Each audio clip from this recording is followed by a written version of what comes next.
Anda kembali menyaksikan Kompas Petang bersama saya Dipo Nurbahagia. Menanggapi rencana Roy Suryo CS melaporkan penyidik Barreskrim Polri soal pemeriksaan ijazah Joko Widodo yang dianggap tidak transparan, Kompolnas mengaku akan menerima dengan terbuka pelaporan tersebut.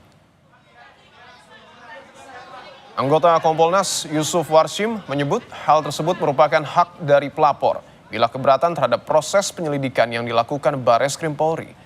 Meski begitu, Yusuf menilai proses penyelidikan yang dilakukan tim penyelidik Barreskrim atas ijazah Jokowi telah melalui proses yang panjang. Namun bila pelapor masih keberatan, maka gelar perkara khusus bisa dilakukan sesuai dengan peraturan Kapolri nomor 6 tahun 2019 tentang penyidikan tindak pidana.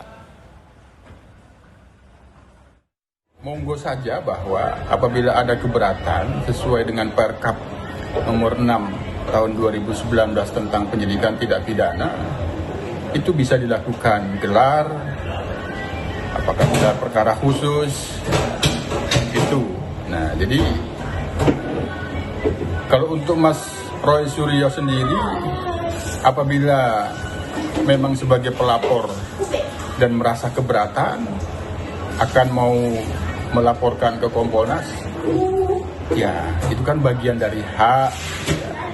Tentu kami dari Kompolnas menunggu dan akan merespon